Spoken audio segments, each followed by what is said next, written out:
मुंबई महापालिकेच्या कांदिवली येथील डॉक्टर बाबासाहेब आंबेडकर रुग्णालयात दाखल असलेला हा आहे 24 वर्षीय दीपक पाटील।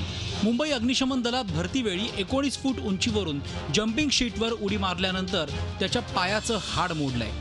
त्याच्या पायावर आता प्लास्टर केलं असलं तरी डॉक्टरांनी त्याला शस्त्रक्रिया करणं गरजेचं असल्याचं सांगितलंय। उपचाराचा खर्चही आता त्यालाच करावा लागणार आहे। हा एकटाच असा तरुण नाही, भरती सुरू झाल्यापासून म्हणजे 19 ऑगस्ट पासून रोज 15 ते 20 जण अशा प्रकारे जखमी होत आहेत। यामुळे शताब्दी रुग्णालयात एक पूर्ण वॉर्डच या मुलांसाठी राखीव ठेवण्याची वेळ आली आहे।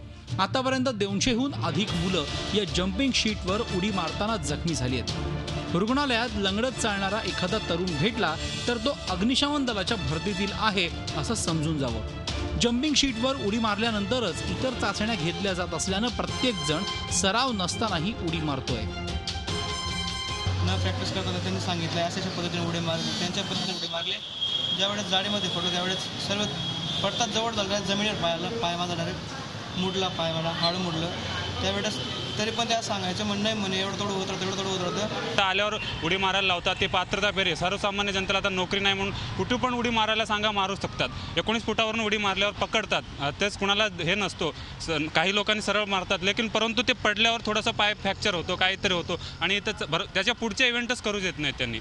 सर्वसाधारण लय लोकांची हाय हालत आहे। जंप घेण्यासाठी अशी भीती वाटते, म्हणजे तसं कधी केलेलं नसते ना, गावाकडे काही ट्रॅक वगैरे नसते, त्याची माहिती सुद्धा नसते कशा प्रकारे कशा अँगलमध्ये उडी घ्यावं त्याची नाही, आणि त्याच्यामुळं माहिती नसल्यामुळं बरेच मुलांचे फ्रॅक्चर अशी प्रॅक्टिस आम्ही आता लोक केलेली नाही।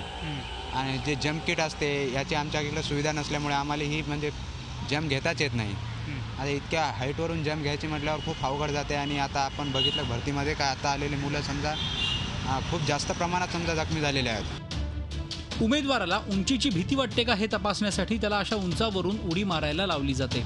याचा कुठेही सराव नसलेला बेरोजगार तरुण मग नोकरीच्या अपेक्षेने स्वतःला झोकून देतो आणि जखमी होतो। एवढ्या मोठ्या संख्येनं तरुण जखमी होत असले तरी अग्निशमन दल मात्र ही पात्रता चाचणी योग्यच असल्याचं सांगताय। तसंच त्यांच्या मते केवळ 20 ते 22 तरुणच जखमी झालेत। 20-25 जण जे आहेत ते आतापर्यंत 20 ते 22 जण, परंतु त्याच्यामध्ये पण 22 मधले पण 10 ते 12 जण त्यांनी पुन्हा आम्हाला टेस्ट करण्यासाठी पुन्हा सांगितलं आणि त्यांची पण आम्ही टेस्ट घेतो आहोत। ही जी टेस्ट आहे ही आजची नाही आहे, वर्षानुवर्ष चालू होत आहे। राज्याच्या ग्रामीण भागातून आलेल्या आणि जखमी होऊन पडलेल्या या मराठी तरुणांना कोणीच वाली नाही, ना उपचारांसाठी पैसे आहेत ना कोणी सोबतीला आहे। मराठीचा कैवार घेतलेल्या शिवसेनेची बीएमसीत सत्ता आहे। किमान त्यांना तरी या मुलांच्या व्यथा समजतील या अपेक्षा। नोकरीच्या आशेनं ही मुलं उंचावरून उडी मारतातही, परंतु त्यांना दुखापत होऊ नये म्हणून फायर ब्रिगेड कोणत्याही प्रकारची काळजी घेताना दिसत नाही आहे।